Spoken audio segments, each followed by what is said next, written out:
Brought to you by TechnoSpark 20 series smartphones. I'm superhuman. રસ્તાની હાલત સારી છે. પૂનમબેન છે એટલે મત દેવાની ઈચ્છા થાય, બાકી ઈચ્છા થાય એવું નથી. કે પ્રજાલક્ષી કાર્ય શું થયા? અમને શું ફાયદો? તરાવની પાડ બાંધી લીધી, અમને શું ફાયદો? અમે તો મફત બેસતા હતા. હવે મારે મારા ફેમિલીના 10 જણાને લઈને જવાનું તો પેલા 100 રૂપિયા દેવાના, હવા ખાવાના. નમસ્કાર, હું નીલમ ખારેચા, આપ જોઈ રહ્યા છો ગુજરાત તક. હાલ જામનગર લોકસભા બેઠકનો ચિતાર જાણવા માટે પહોંચ્યું છે. જામનગરના પંચેશ્વર ટાવર ચોક વિસ્તારમાં અમે અત્યારે છીએ. અહીં પંચેશ્વર ટાવર વિસ્તાર કે જ્યાં એ જામનગર છે કે જે છોટી કાશી તરીકે ઓળખાય છે, ત્યારે અહીં જામનગર વાસીઓ અમારી સાથે ઉપસ્થિત છે. તેમની પાસેથી જાણવાનો પ્રયાસ કરીએ કે શું માની રહ્યા છે જામનગરમાં, કઈ પ્રકારના કામ થયા છે છેલ્લા 10 વર્ષમાં, ઓર એમ કહી શકાય કે 5 વર્ષમાં. શું લાગે છે વડીલ, આપનું નામ શું છે? નલિનભાઈ. અચ્છા, નલિનભાઈ, એ કહો કે છેલ્લા 5 વર્ષમાં કેવા કામ થયા છે તમારા જામનગરમાં? બધાય કામ થયા છે ભાઈ, બધાય કામ થયા છે. પૂનમબેનનું કામ કેવું રહ્યું છે? બહુ ભલા માણસ છે બેન બહુ ભલે માણસ. બધાને જાય છે સારો જવાબ આપે છે બધાને, કોઈનો ગોલ નથી કાંઈ, બધાને આવકાર આપે છે સમજ્યા. અને ભાજપમાં તો આ ત્રીજી સ્ટમ્પ છે એમની, એટલે ચૂંટાઈ જ આવશે એ 100%. તો પૂનમબેન મેડમ છે તેમના માટે વાત કરી રહ્યા છે. અન્ય વડીલ, આપનું શું નામ છે? વિશ્વાસ ઠક્કર. વિશ્વાસભાઈ, કઈ પ્રકારના કામ થયા છે છેલ્લા 5 વર્ષમાં તમારા જામનગરમાં? અમારા જામનગરમાં ઓવરબ્રિજ થયો છે, બરાબર છે. રોડ રસ્તાની હાલત સારી છે. પૂનમબેન છે એટલે મત દેવાની ઈચ્છા થાય, બાકી ઈચ્છા થાય એવું નથી. ભાજપના કામને લઈને શું કહેશો? ભાજપ સાથે હું પાર્ટી સાથે કોઈ મારે લેવા દેવા નથી, પણ લોકોના કામ થવા જોઈએ. અને બેન લોકોના કામ પ્રત્યે ધ્યાન દે છે, લોકોના પ્રશ્નો પ્રત્યે ધ્યાન દે છે, એટલે વોટિંગ કરવું પડે. સાંસદની વાત તો તમે કરી કે પૂનમબેનના કામ સારા છે, પણ ઓવરઓલ ભાજપની વાત કરવામાં આવે, છેલ્લા 10 વર્ષથી ભારતમાં ભારતીય જનતા પાર્ટીનું શાસન છે. તમે તો કોંગ્રેસનો સમયગાળો પણ જોયેલો છે. શું ફરક લાગે છે?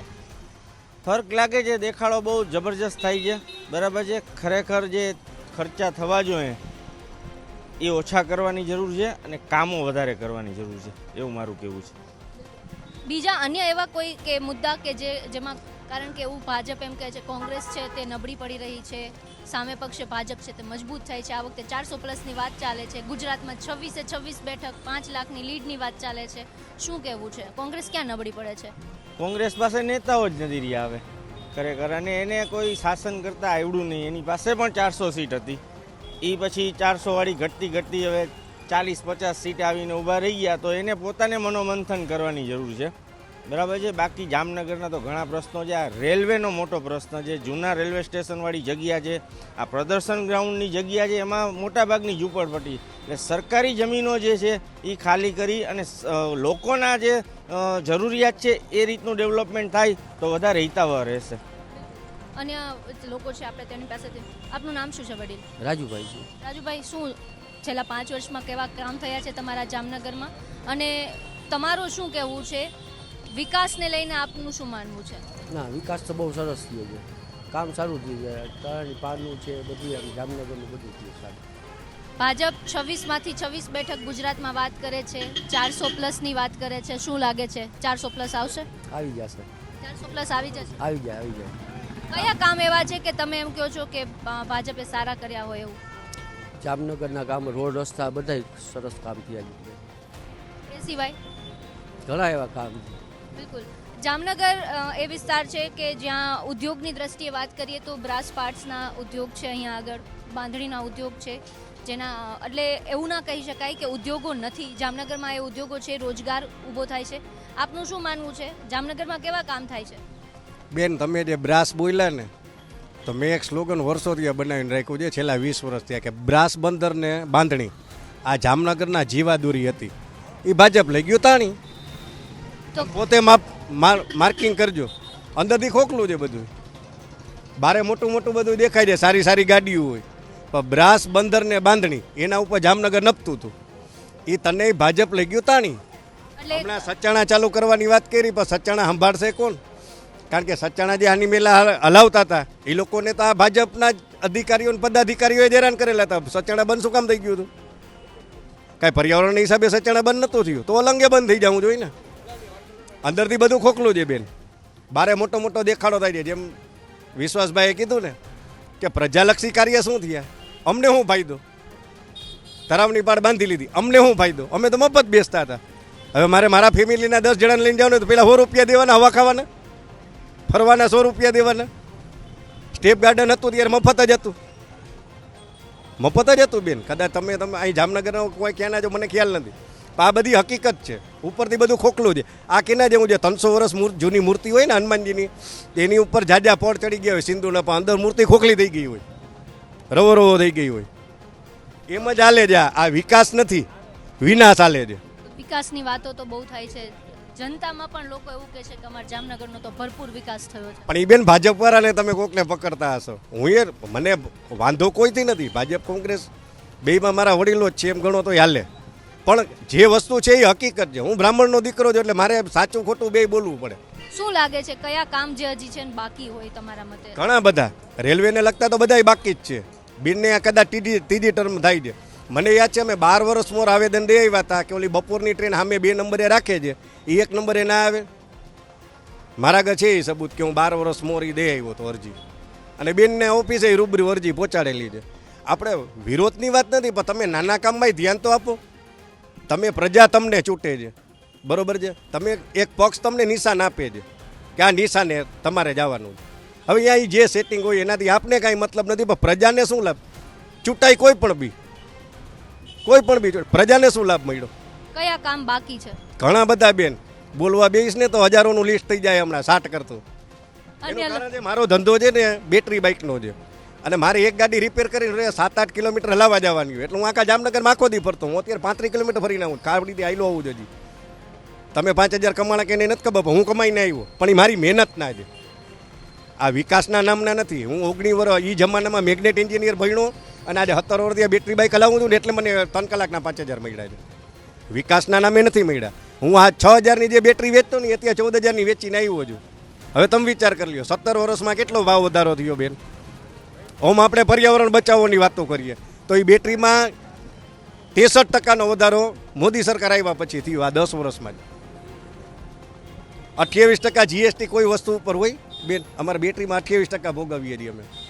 તમે પોતે વિચારો, 1 વર્ષમાં 10 બેટરી તમે લ્યો ને એટલે 100% થઈ ગયું કહેવાય. 28% એટલે થયું જ ને, 25 તેરી 75. અન્ય લોકો પણ છે આપણી સાથે, એમની પાસેથી પણ જાણીએ કે શું કહેવું છે. વડીલ, આપનું નામ શું છે? મારું નામ સુનિલ કનકશંકર જોશી. હું અહીં પંચરવી ચોકમાં ભરત નિવાસમાં સામે રહું છું. સુનિલભાઈ શું? એક મિનિટ બેન, મારો પ્રશ્ન છે. 15 દિવસ પહેલાં અહીંયા ખોદકામ થયું પાવર હાઉસ છે કે કોણિયાર કોર્પોરેશન દ્વારા, એમાં પાઇપલાઇન અમારી તૂટી ગઈ હતી. તો 15 દિવસ થઈ ગયા. અમે મેયર સાહેબને ખુદને ફોન કરીને રજૂઆત કરી. માણસો આવીને એમ કહે છે તમે ખોટું બોલો છો, પાણી આવે છે, પાણી સાવ ટીપું આવે છે. એ લોકોએ તોડ્યા પછી રિપેર કર્યું તો આજ 15 દિવસથી અમે ભોગવીએ છીએ. બિલ પૂરું લે છે, એમાં કોઈ નથી આવતું ને કોઈ જવાબ નથી દેતા ફરિયાદોમાં. તો જામનગરમાં મહાનગરપાલિકા પણ જો આ સાંભળતી હોય તો એમને એક આ અરજી છે કે જે વિકાસની વાતો થાય છે જામનગરમાં, એ વિકાસ લોકો સુધી પણ પહોંચે તે જરૂરી છે. આજે એક વ્યક્તિ છે તે પોતે સામેથી ચાલીને આવ્યા છે અને કહે છે કે આ પ્રકારની કામની અમે અરજી 15 દિવસ પહેલા કરી હતી, પરંતુ હજુ સુધી કોઈ કામ નથી થયા.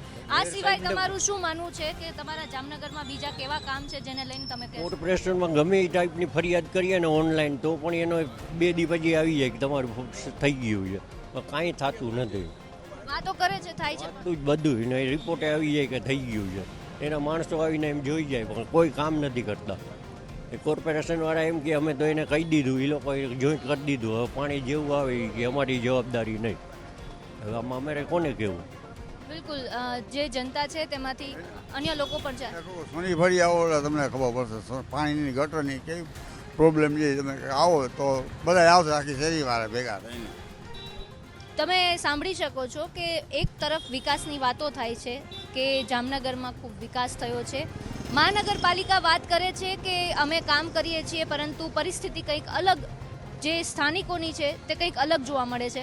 વડીલ, અન્ય શું સમસ્યાઓ છે જે પાણી ગટરની પ્રોબ્લેમ મેન છે. ગટરો છલકાઈ રાખે છે. અત્યારે હું જઈને આવ્યો કોર્પોરેશને, તમે આવો તો એક વખત આવો, એ બધા શેરીના બધા તમને ભેગા થઈને કહેશે. અમે પ્રયાસ કરીશું કે લોકો સુધી આ વાતને પહોંચે. સોની ફરી આકાશગંગા એપાર્ટમેન્ટની પછીની શેરી આવશે, અહીંયા તમે આવો એક વખત. બિલકુલ, આપણે જાણીશું અન્ય લોકો પણ છે આપણી સાથે, તેમની પાસેથી પણ જાણીએ કે શું કહેવું છે. કેવું કામ થયું છે તમારા જામનગરમાં? ઓવરઓલ છેલ્લા 10 વર્ષમાં સારું કાર્ય થયું છે. ભાજપ સરકાર આવી પછી જે કોંગ્રેસનું કુશાસન હતું તેમાંથી ભાજપમાં વિકસિત અને વિકાસશીલ તરફ આગળ વધી રહી છે તેવું અમારું માનવું છે. અચ્છા, તો આ લોકો તો એવું પણ કહે છે, જો અત્યારે મારી નજરની સામે જ 2 લોકો આવીને ગયા છે, શું લાગે છે કે વિકાસની વાતો થાય છે પણ જ્યારે સાચી વાત આવે છે ત્યારે લોકો સુધી વિકાસ પહોંચ્યો નથી? જો એમાં તો એવું છે, આમાં ડેવલપમેન્ટ થતું હોય, જે આપણે જે ધારો કે આપણા ઘરે કોઈ ઉકેળો કે કચરો થયો હોય તો એ કાઢવામાં જેમ ધીમે ધીમે વાર લાગે એવી વાર લાગે છે.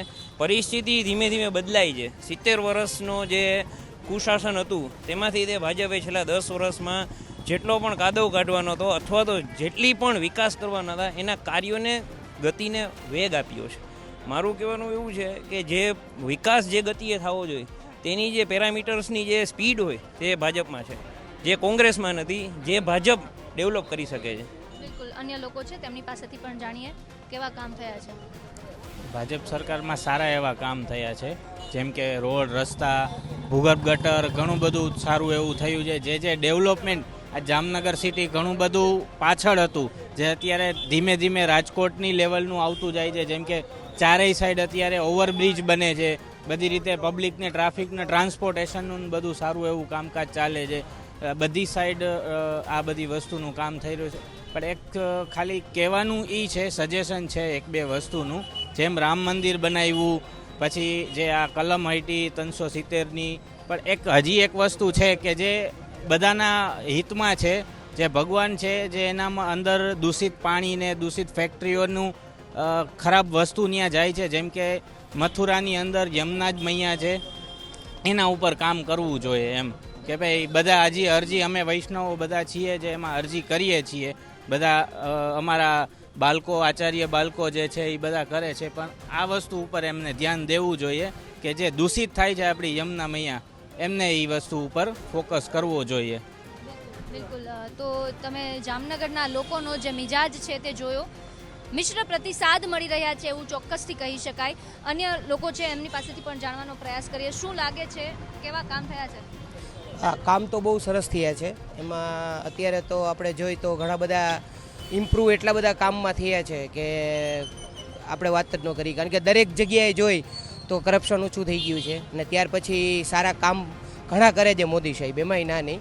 અને હું હજી માનું છું ત્યાં સુધી આ વખતે પણ એમની જ આપણે જરૂર છે એવું આપણે માનીએ, કારણ કે ભવિષ્યમાં પણ આપણે ઘણા બધા યુવાનોને જોઈ તો યુવાનો પણ અત્યારે એમને જ માને છે વધારે પડતા. તો આપણે એવું ઈચ્છીએ કે આ વખતે પણ બને ત્યાં સુધી મોદી સાહેબ જ આવે. કયા કામ જામનગરમાં હજી બાકી હોય તેવું લાગે છે? ના, જામનગરમાં તો ઘણા બધા કામ કરે જ છે અને હજી નવા ડેવલપ ઘણા થાય છે. અમારે જામનગરનું જે એસટી સ્ટેન્ડ છે એને પણ આપણે એ લોકો ડેવલપ કરવા માંગીએ છીએ. એનું પણ ખાતમુહૂર્ત થઈ ગયું છે, એ પણ થવાનું છે. ત્યાર પછી અલગ અલગ જગ્યાએ ઘણી જગ્યાએ ખાતમુહૂર્ત થઈ ગયા છે અને બધા કામ સરસ થાય જ છે જામનગરમાં. કોઈ એવું નથી કે જામનગરમાં પણ કામ નથી થતા. બિલકુલ, તો આ જામનગર વાસીઓ હતા કે જેમની સાથે વાતચીત કરી આપણે અને એ જાણવાનો પ્રયાસ કર્યો કે કઈ પ્રકારનું લોકોમાં મિજાજ છે. એક વસ્તુ જે સ્પષ્ટતાથી સામે આવી રહી છે તે છે કે મિશ્ર પ્રતિસાદ જોવા મળી રહ્યા છે. એક તરફ કેટલાક લોકો એવા છે જે વિકાસની વાતો કરે છે અને બીજી તરફ એવા લોકો પણ છે કે જે કહી રહ્યા છે કે પાયાની જરૂરિયાત જે છે, જેમ કે ઉદ્યોગોમાં જે બદલાવ લાવવાની થોડી જરૂર છે અને સાથે સાથે સ્વચ્છતા અને ડ્રેનેજ સિસ્ટમ છે તેમાં પણ બદલાવ લાવવાની જરૂર છે ઘણા લોકો છે તેમાં. ત્યારે હવે જોવાનું એ રહે છે કે જો મહાનગરપાલિકા જામનગરની સાંભળતી હોય તો અહીં કેટલાક લોકો એવા પણ અમારી સામે આવ્યા છે કે જેમણે ફરિયાદ કરી છે કે અમે અરજી કરી છે છતાં પણ અમારી અરજી છે તે સાંભળવામાં નથી આવતી. ત્યારે જામનગર મહાનગરપાલિકાને એક અરજી ગુજરાત તક તરફથી પણ છે કે એવા લોકોનો અવાજ સાંભળે. આપનું શું માનવું છે સમગ્ર મુદ્દાને લઈને અમને કોમેન્ટ બોક્સમાં જણાવો. સાથે જ આ વિડીયોને લાઇક, શેર, અમારી ચેનલને સબસ્ક્રાઇબ કરવાનું ભૂલશો નહીં. લોકસભા ચૂંટણીને લઈને તમામ સમાચાર માટે જોતા રહો ગુજરાત તક.